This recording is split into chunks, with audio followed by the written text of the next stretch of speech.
Your position is redundant. The words hung in the air of Conference Room 3B, smelling faintly of industrial lemon cleaner and stale coffee. Bryce Sterling, the new VP of Operations, delivered the line with the practiced indifference of a man who had memorized it from a management seminar. He was 34 years old, with a Wharton MBA, a $4,000 Brioni suit, and the kind of unearned confidence that comes from a lifetime of falling upwards. He adjusted the knot on his silk tie, a perfect silver dimple just below his chin. We're streamlining our training protocols, moving to a more agile, cost-effective digital model. Your role as Chief Flight Instructor is being eliminated. My name is Mitchell Tanner. I'm 52 years old, and for the last 24 of those years, I was the man who made Sterling Air's pilots the best in the regional market. I didn't just train them, I certified them. Every single one. My signature, Mitchell Tanner, was the legal instrument that allowed them to carry passengers under FAA regulations. It was a fact I knew with the same certainty that I knew the stall speed of a Bombardier CRJ 700. It was a fact Bryce Sterling, in his infinite wisdom, had apparently overlooked. He slid a thin folder across the polished mahogany. This is your severance package. Standard for your tenure. We appreciate your service, of course. My knuckles were white where they gripped the armrests of my chair. My face remained impassive. I learned that expression in the Air Force, long before I ever sat in a corporate boardroom.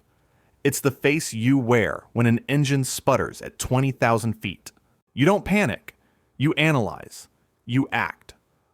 I looked at Bryce, then at the two HR representatives flanking him like nervous acolytes. They wouldn't meet my eye. They were looking at their iPads, probably updating my status in the system from active to terminated. Bryce, however, held my gaze. He saw an old pilot, a piece of legacy infrastructure being decommissioned. He didn't see the load-bearing wall he was about to remove with a sledgehammer. If you appreciate stories about quiet competence, trumping loud arrogance, and how institutional knowledge can become the ultimate weapon, hit that like button and subscribe right now. I've seen enough corporate karma to fill a flight log, and I'll be sharing these stories of justice served cold right here, every single week. Make sure you hit the notification bell so you don't miss the next takeoff, I said. My voice was steady, measured, the same voice I used to talk a terrified 22-year-old through a crosswind landing in a thunderstorm over Lubbock. Quote. 4. Bryce continued, his voice full of jargon. Quote. He had no idea this scene would not be remembered as his triumph. What Bryce Sterling, with his Wharton MBA and his expensive suit, failed to grasp was that my signature wasn't just a formality. It was the foundation upon which his entire airline operated, and he had just handed me the demolition codes. I started with Sterling Air, then called Sterling Parish Aviation, back in 1998.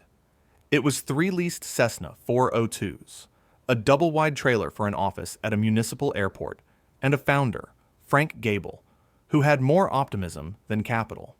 I was 28, fresh out of the Air Force with 10 years as a T-38 Talon instructor pilot under my belt. Frank hired me to be his first and only instructor. My job was to build a professional flight training program from the ground up, one that could meet the rigorous standards of the Federal Aviation Administration. For the next 2 decades, I did exactly that. I wrote the operations manuals. I designed the simulator training curricula. I spent thousands of hours in the right seat of cockpits, my hands hovering just inches from the controls, ready to correct a mistake before it became a catastrophe. I missed my daughter Emily's 5th birthday party because I was overseeing the installation of our first full-motion simulator. I spent our 15th wedding anniversary on a red-eye to Montreal to finalize the purchase of our first regional jets. My wife, Sarah, understood. She knew I wasn't just building a career. I was building a culture of safety. I was building the bedrock of the airline. The company grew. We became Sterling Air. We flew to 42 destinations across the Midwest. Our safety record was perfect. Not good. Perfect. Because I made sure of it. Every pilot who wore a Sterling Air uniform had passed through my program. I had personally signed off on every one of their FAA airline transport pilot certificates and type ratings. My name was on file with the FAA district office in Fort Worth as the designated pilot examiner for Sterling Air's Part 142 Training Center. This designation was the key. 11 months ago, Frank Gable, then 72, had finally retired. He sold his controlling interest to a private equity firm, Sterling Capital Group, run by a man named Harrison Sterling. Harrison had no relation to our airline's name. It was a coincidence he found amusing. He installed his son, Bryce, as the new VP of operations. Bryce arrived like a conquering hero.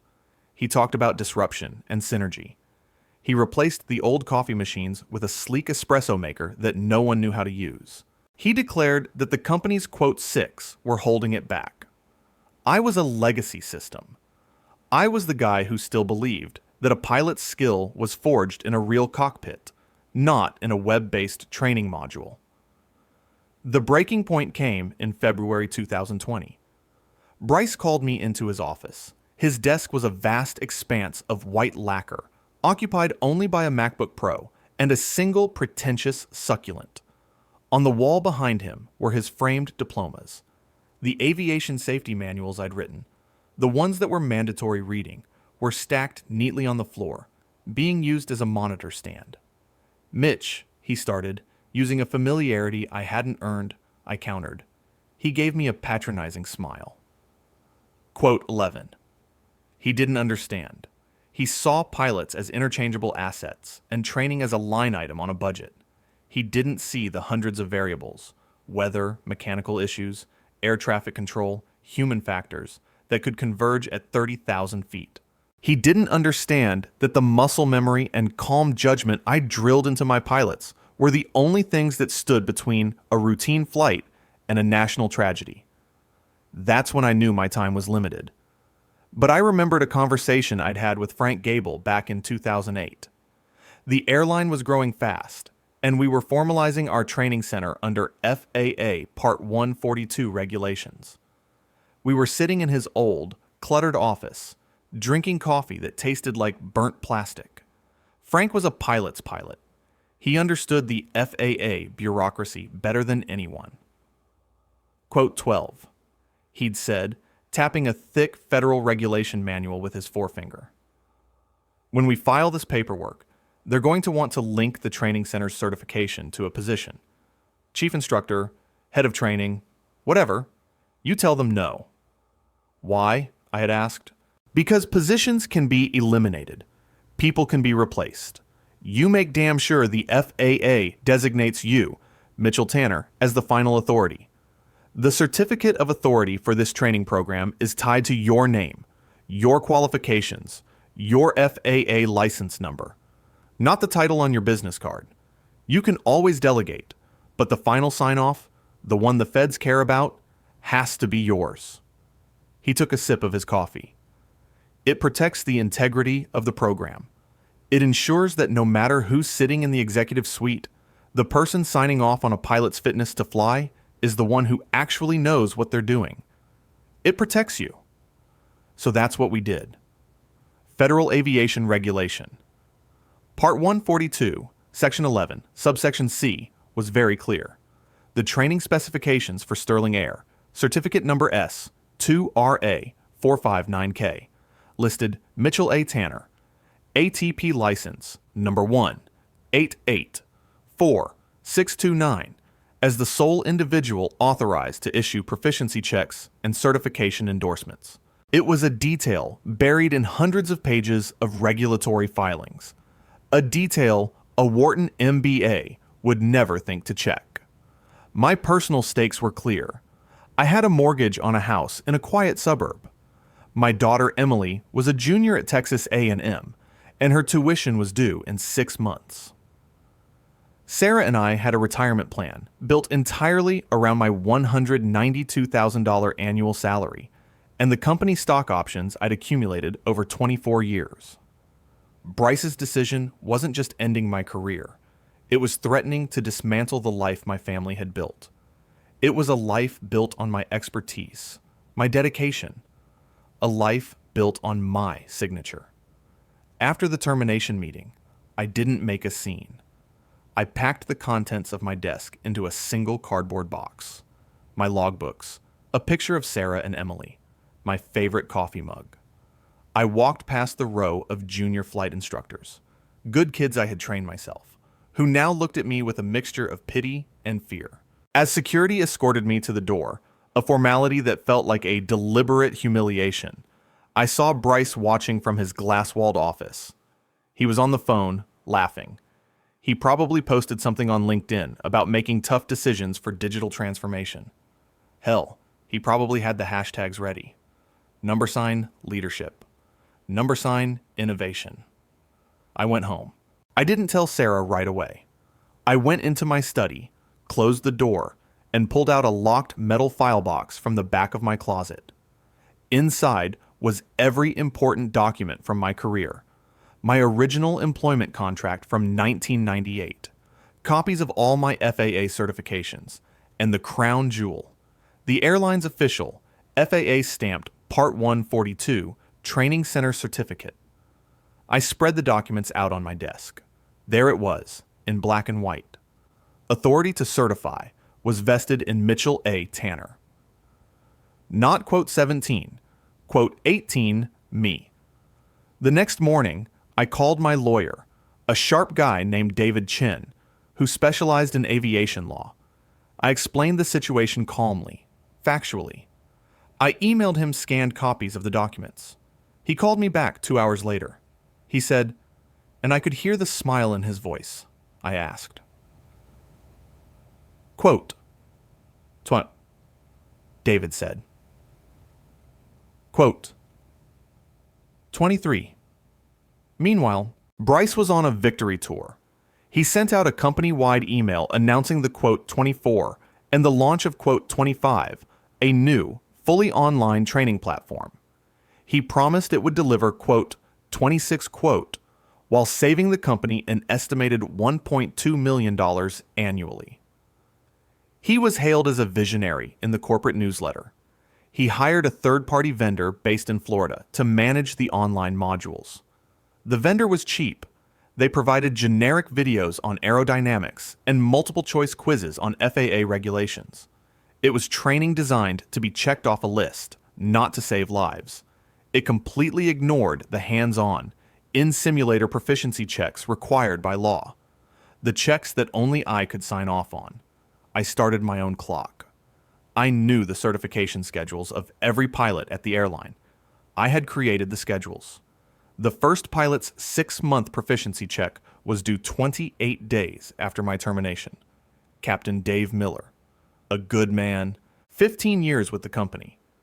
I knew for a fact his certification would expire at midnight on July 18th. The days passed. I worked in my garden. I fixed the leaky faucet in the guest bathroom. I took Sarah out for dinner. On the surface, I was a man enjoying an unexpected forced retirement. Internally, I was running calculations. I was waiting. On July 19th, I got a call from a friend in the scheduling department. He said, his voice low. Quote, 28. Quote, 29. I asked calmly. A pause. Quote, 30. Quote, 8. 31, I said. Quote, 32. That was the first domino. A week later, 3 more pilots were pulled from the schedule. Then, in the first week of August, 12 more. The problem was compounding. The operations department was in a quiet panic. Flights were being delayed, then canceled, due to quote 33. The official story was a summer flu outbreak. But the pilots knew. The flight attendants knew. The mechanics knew. The only person who didn't seem to understand the root cause was Bryce Sterling. He was blaming the pilots, accusing them of failing to complete their online modules correctly. He sent out increasingly frantic emails demanding compliance. He couldn't grasp that compliance was impossible. The system he had created had no final, legally binding step. The call I was waiting for came 62 days after my termination. The caller ID showed Sterling Air's corporate headquarters. It was Arthur Vance, the airline's general counsel, A man I respected. A holdover from the Frank Gable era. "Mitch," he said, his voice weary, "we have a problem." "I'm sorry to hear that, Arthur," I said, my tone neutral. "Don't play coy. You know exactly what the problem is. The FAA just called. They're opening an inquiry into why a quarter of our active pilots appear to have lapsed certifications. Bryce's new system is insufficient." Insufficient is a kind word for it, Arthur. Illegal is a more accurate one. He sighed. "Look, Mitch, Bryce made a mistake. A big one. The board is displeased. We need you to come in and sign off on these pilots. We'll pay you a consulting fee, of course. Name your price for the day." This was the moment. The moment they thought they could fix this with a check. They still didn't understand the scope of their blunder. They thought my signature was a commodity they could purchase. Quote 40. I said, my voice as calm as a clear morning sky. Quote 40 Walt. The silence on the other end of the line was profound. I could almost hear the gears turning in Arthur's legal mind as he processed the full implication. "What are you saying, Mitch?" he finally asked. "I'm saying the program needs to be completely reconstituted and recertified by the FAA, with a new designated examiner. That's a 6 to 9 month process if you're lucky. How many pilots will be grounded by then?" I knew the answer. By the 90-day mark, 67 pilots, over half the active roster, would be legally unable to fly. The airline would cease to function. The financial losses would be catastrophic. I let that sink in. Or, I continued, there might be a more streamlined solution. I used Bryce's own word against him. But it will require a conversation with the board of directors. And it won't be about a one-day consulting fee. "The board is meeting tomorrow at 10 a.m., Arthur said immediately. "Be there." I walked into the boardroom at 9:59 a.m. the next day. The same room where I had been fired. This time, the atmosphere was different. The air was thick with desperation.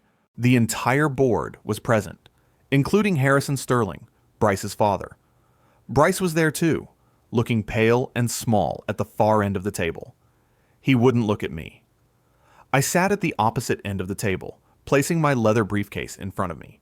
My lawyer, David Chen, sat to my right. Harrison Sterling, a man with a mane of silver hair and a deep tan, spoke first. "Mr. Tanner, we seem to have an operational impasse." "You have a self-inflicted catastrophe, Mr. Sterling," I corrected him gently. "Your son chose to save $192,000 in salary. That decision is currently costing your company approximately $2.2 million a day in lost revenue, cancellation fees, and FAA penalties that are about to start raining down. At this rate, the airline will be bankrupt in 3 months." The board members shifted uncomfortably. I had their full attention. "This is extortion!" Bryce suddenly blurted out from his end of the table. "He's holding the company hostage." I turned my head slowly to look at him. For the first time, I let a flicker of my cold anger show. "No, Bryce, I am not a hostage taker. I am a pilot, and a pilot's first duty is to the principles of safety and regulation. Principles you discarded for a line item on a spreadsheet. You did this. You grounded this airline." I turned back to the board. I opened my briefcase and took out a single, neatly bound document. "This is a proposal," I said, sliding it down the table to Harrison Sterling.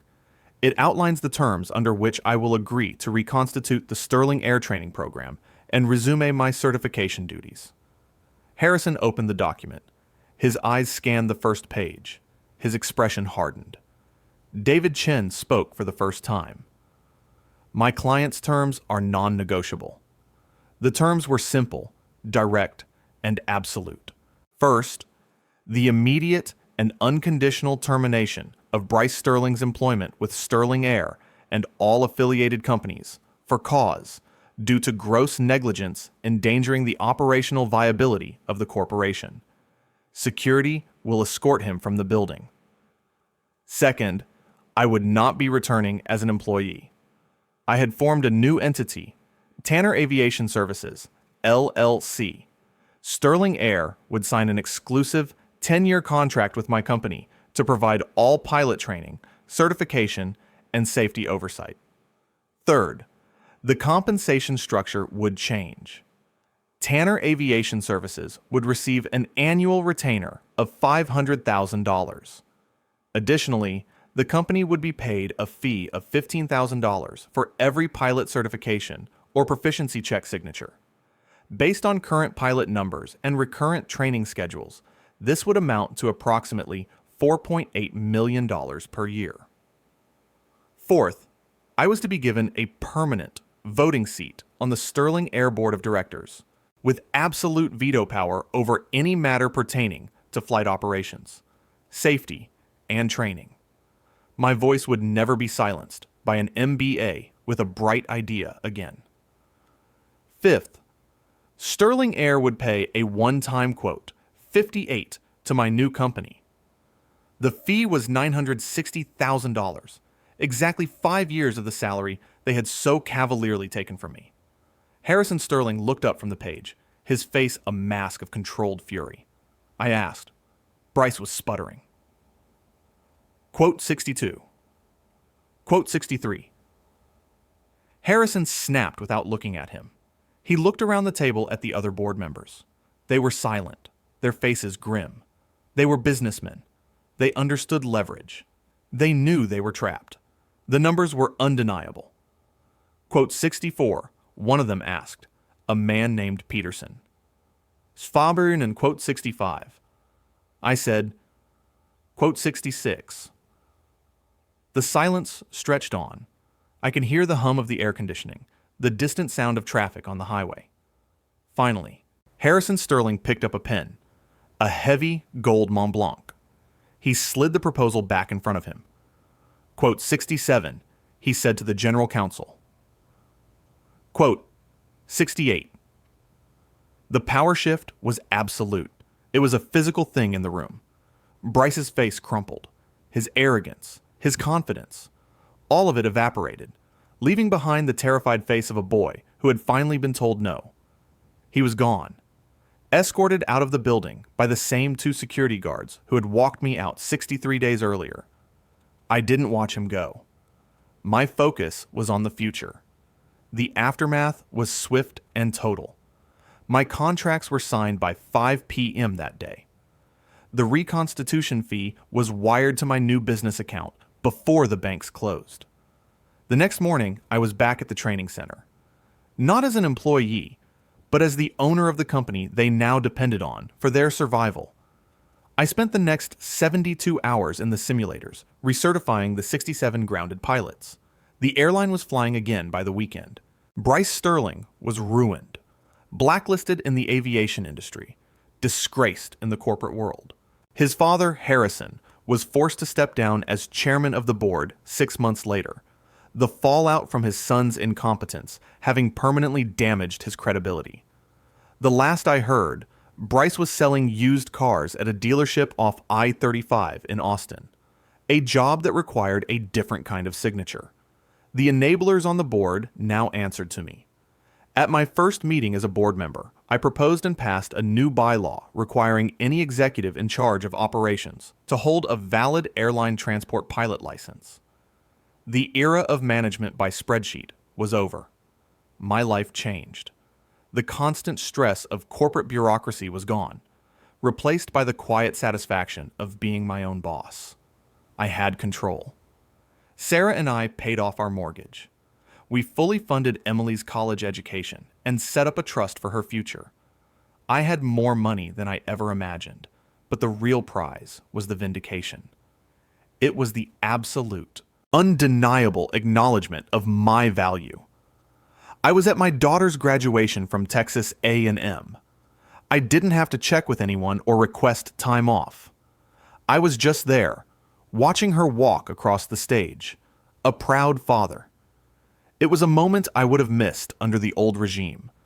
That, more than anything, was the real victory. Today, I still run Tanner Aviation Services. I still sign off on every Sterling Air pilot. I sit in the right seat, my hands hovering, my voice calm. The signature in the logbook is the same, Mitchell Tanner. But the ink flows differently when it's your own. It's a lesson in value. Some things can't be streamlined or optimized on a balance sheet. Some things are foundational. They have to be earned. One flight, one signature at a time. The new executives at Sterling Air, the ones with pilot licenses, they understand that now. They understand it very, very well.